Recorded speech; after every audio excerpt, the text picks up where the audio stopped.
Assalamualaikum warahmatullahi wabarakatuh. Halo teman-teman, ketemu lagi dengan aku, Rani Kartika, dalam channel YouTube-ku yang membahas seputar informasi hukum, seputar kampus, perkuliahan, juga mahasiswa.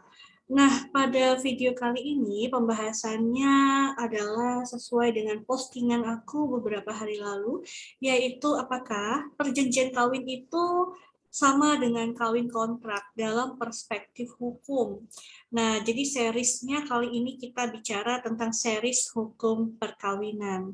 Untuk itu, buat kalian yang baru mampir di channelku, aku ucapkan terima kasih karena sudah mampir. Jangan lupa untuk bantu aku dengan klik tombol subscribe lebih dulu, kemudian like, komen, dan share jika kalian rasa ini bermanfaat. Nah, sekarang kita bahas sama-sama. Aku mau share slide-nya dulu. Slide. Oke.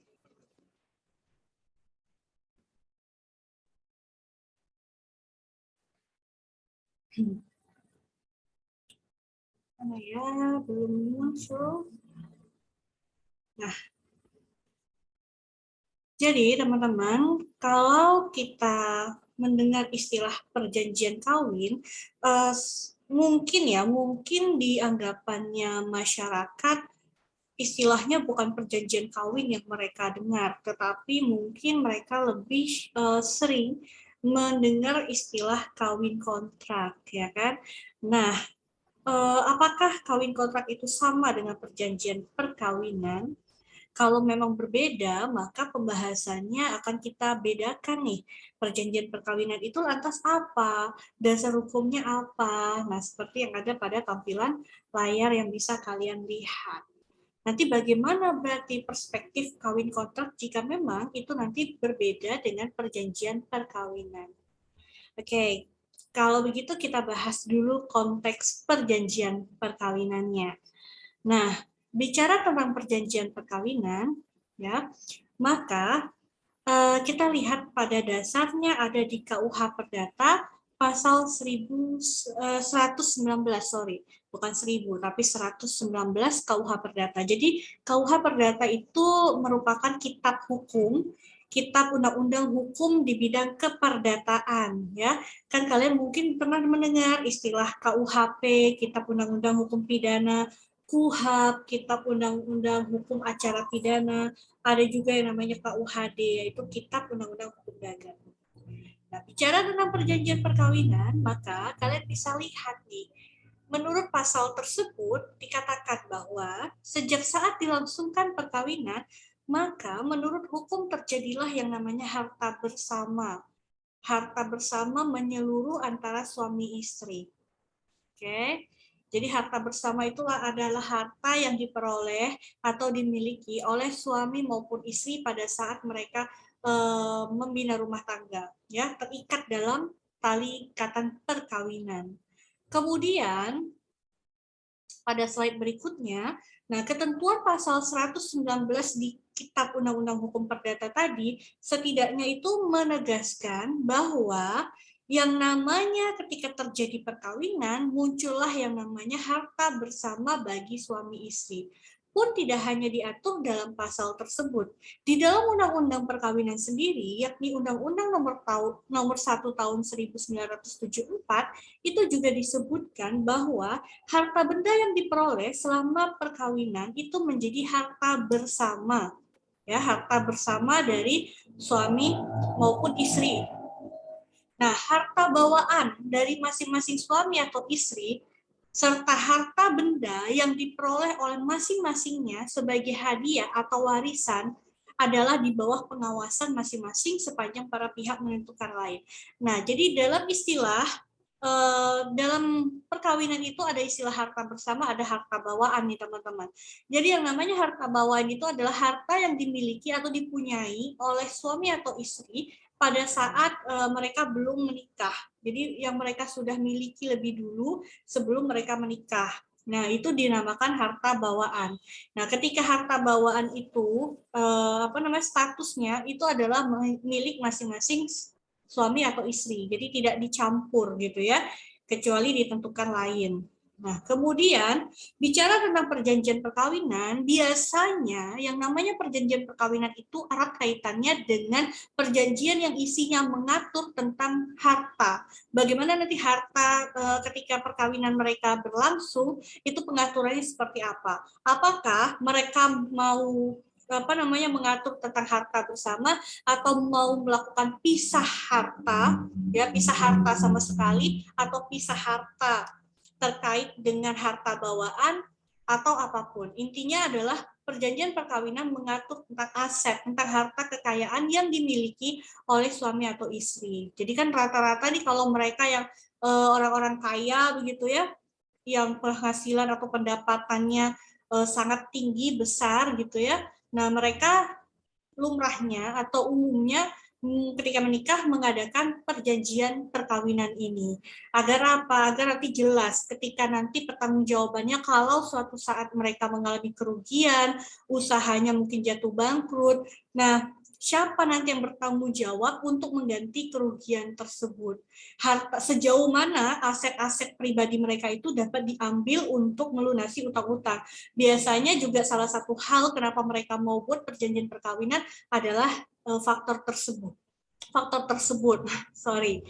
Nah, kemudian ini tadi yang barusan aku sampaikan, hal yang biasa diatur dalam perjanjian perkawinan. Nah, ini poin ini aku mengutip ya dari hukum online sumbernya gitu. Aku kutip ada di situ artikel membahas tentang perjanjian perkawinan. Nah, biasanya hal yang diatur dalam perjanjian perkawinan itu adalah harta bawaan dalam perkawinan. Tadi aku sudah sampaikan juga nih.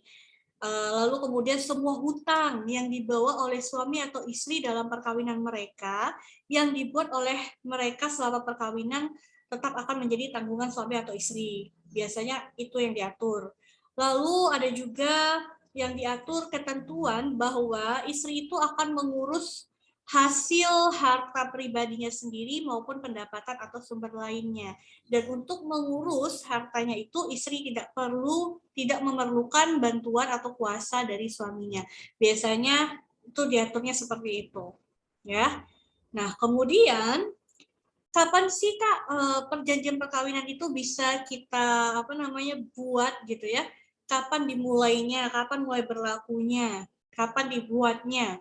Nah, waktu dimulainya pembuatan perjanjian perkawinan ada diatur dalam pasal 29 Undang-Undang Perkawinan maupun juga sudah ada dalam putusan Mahkamah Konstitusi nomor 69 garing PUU strip 13 ya, strip 2015 gitu. Nah, katanya di sini dikatakan perjanjian perkawinan boleh dibuat pada waktu sebelum dilangsungkannya perkawinan atau selama dalam ikatan perkawinan kedua belah pihak atas persetujuan bersama. Ya. Putusan MK ini mengakibatkan terjadi perluasan makna perjanjian perkawinan. Kenapa? Karena diaturnya sebelum ada putusan MK ini, itu perjanjian perkawinan boleh dibuat pada saat sebelum perkawinan dilangsungkan. Ketika mereka akan menikah, maka dibuatkan perjanjian perkawinan. Tapi perluasannya di putusan ini adalah baik itu selama perkawinan sedang berlangsung gitu ya, terikat dalam ikatan perkawinan, seorang boleh saja berkeinginan atau boleh saja membuat yang namanya perjanjian perkawinan. Jadi tidak harus dibuatnya itu sebelum mereka akan menikah, tapi setelah menikah sedang dalam ikatan perkawinan gitu ya berlangsung, maka boleh dibuat perjanjian perkawinan itu.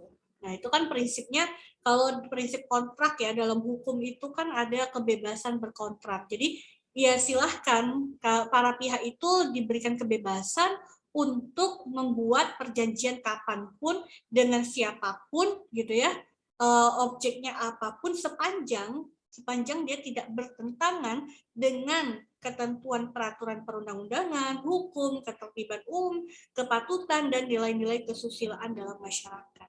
Jadi konsepnya adalah asas kebebasan berkontrak. Nah, kemudian kalau ada pertanyaan pastinya, bagaimana jika kita buat perjanjian perkawinan tetapi yang kita atur itu tidak hanya bicara tentang pembagian atau pemisahan harta, aset kekayaan. Boleh nggak di luar daripada itu? Misalnya mengatur tentang nanti pembagian harta warisnya seperti apa ketika salah satu dari pasangan suami istri ini meninggal. Atau mengatur bagaimana nanti ketika misalnya terjadi perceraian, nanti anak itu statusnya akan diurus sama siapa atau apa. Boleh nggak kira-kira gitu ya. Nah, untuk menjawab itu, tadi kembali kepada asas dalam kontrak itu sendiri. Asasnya adalah kebebasan berkontrak, ya. Lazimnya perjanjian perkawinan itu kan tadi mengatur tentang harta kekayaan.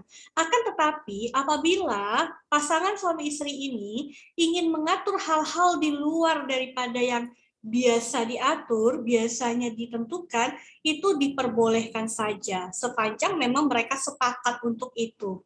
Ya, kesepakatan bersama, persetujuan bersama untuk mengatur hal atau poin-poin yang mereka inginkan.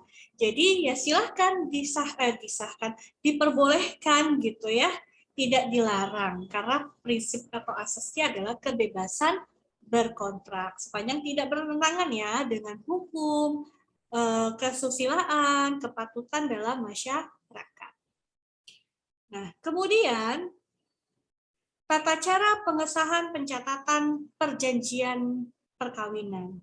Jadi ini merujuk kalau bagi yang muslim ya, bagi yang muslim. Nah, oke. Perjanjian perkawinan ini dapat ketetapan dari Surat Dirjen Bimbingan Masyarakat Islam Kementerian Agama tahun 2017.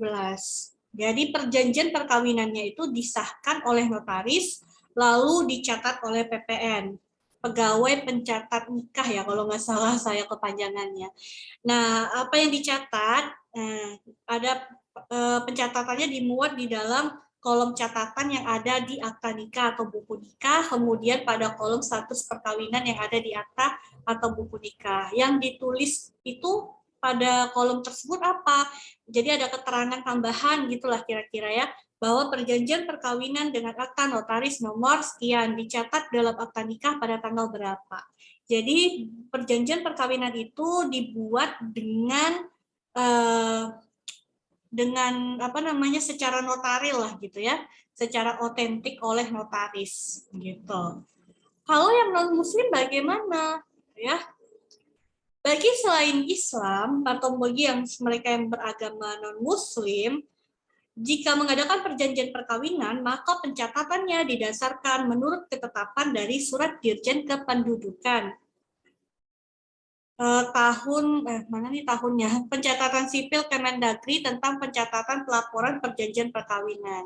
Jadi mekanismenya adalah perjanjian perkawinannya dibuat, disahkan oleh notaris, lalu dilaporkan ke instansi pelaksana atau unit pelaksana teknis pencatatan sipil. Nah, apa yang dimuat gitu ya?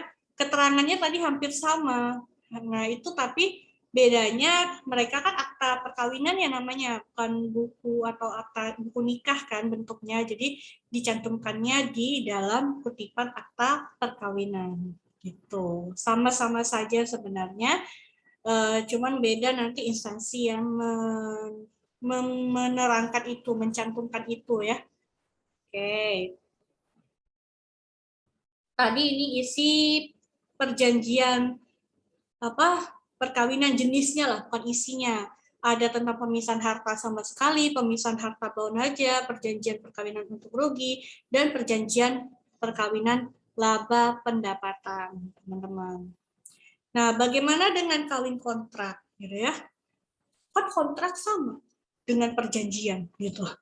Nah, kalau kawin kontrak itu maksudnya ya, itu artinya pernikahan yang dilangsungkan memiliki jangka waktu yang ditentukan. Jadi ada jangka waktu tertentu sampai kapan pernikahan ini dapat berlangsung.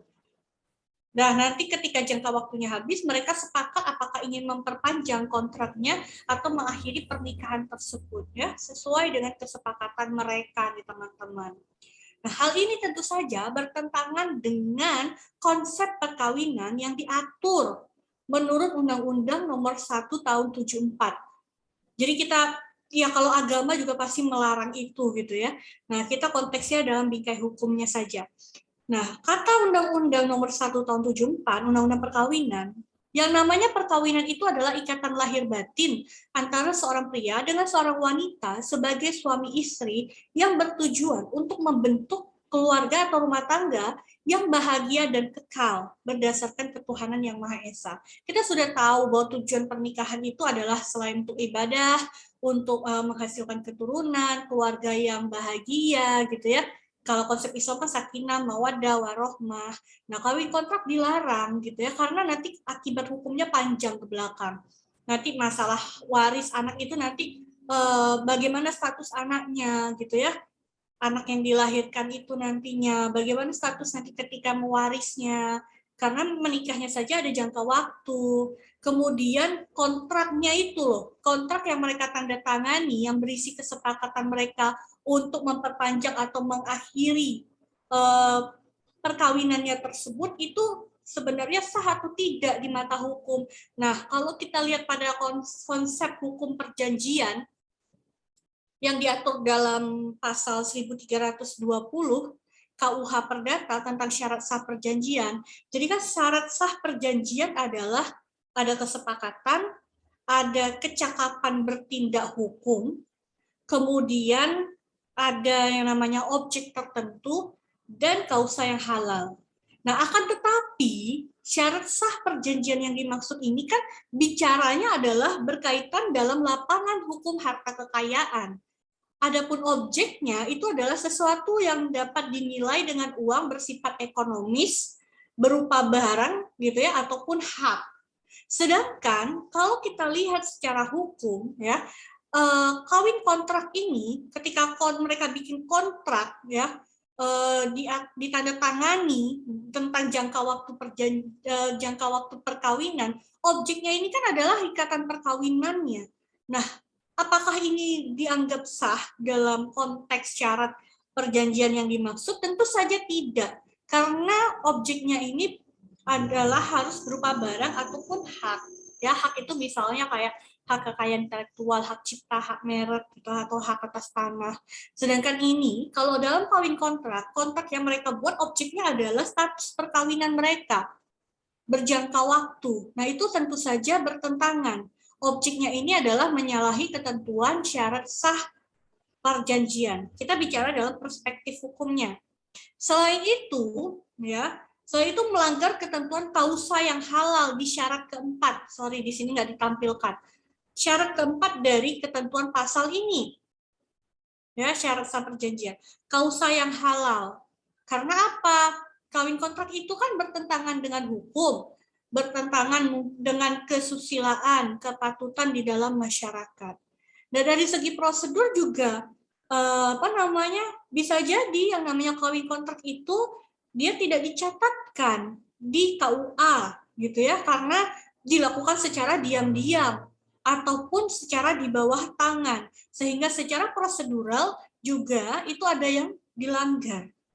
Nah, jadi beda ya, perjanjian kawin dengan kawin kontrak itu adalah dua hal yang berbeda. Ketika bicara tentang perjanjian perkawinan gitu ya, perjanjian perkawinan berarti orang itu membuat perjanjian yang isinya mengatur tentang bagaimana pembagian atau mekanisme pemisahan harta mereka selama perkawinan berlangsung. Sedangkan ketika bicara tentang kawin kontrak, maka itu adalah suatu ketentuan yang mengatur adanya jangka waktu atau batasan waktu tertentu terhadap status ikatan perkawinannya. Jadi dia hanya menikahi perempuan A itu hanya untuk waktu 2 tahun. Nah, hal ini tentunya adalah dilarang dalam perspektif hukum maupun perspektif agama.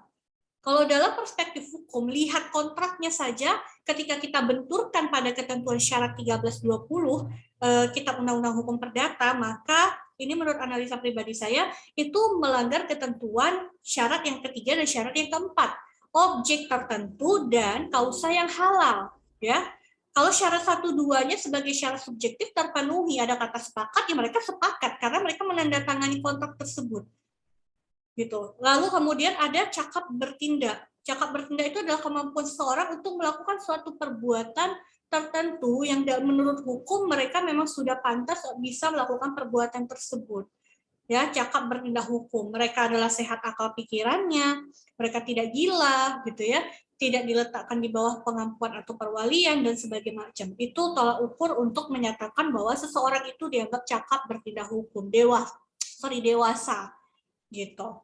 Nah, sehingga ya kalau ada kontrak yang seperti ini yang mengatur tentang adanya jangka waktu perkawinan gitu ya, jangka waktu apa namanya berlangsungnya suatu perkawinan, maka sesungguhnya kontrak atau kontraknya dianggap batal demi hukum akibatnya ya. Batal demi hukum artinya sejak awal tuh nggak pernah diakui, nggak pernah dianggap gitu tuh adalah sah gitu. Karena pelanggarannya aja di poin 3 dan 4 ini memiliki akibat hukum. Ketika ini tidak terpenuhi atau dilanggar, maka akibat terhadap kontraknya, perjanjiannya mengakibatkan batal demi hukum. Gitu ya teman-teman. Nah, mungkin itu aja yang bisa aku sampaikan untuk kalian. Semoga dapat sedikit banyak memberikan tambahan informasi ya untuk kalian semuanya. Jadi dapat dibedakan perjanjian perkawinan dengan kawin kontrak merupakan dua hal yang berbeda dan perbedaannya dapat kalian dengarkan dari penjelasan saya tadi. Terima kasih karena sudah menonton video ini.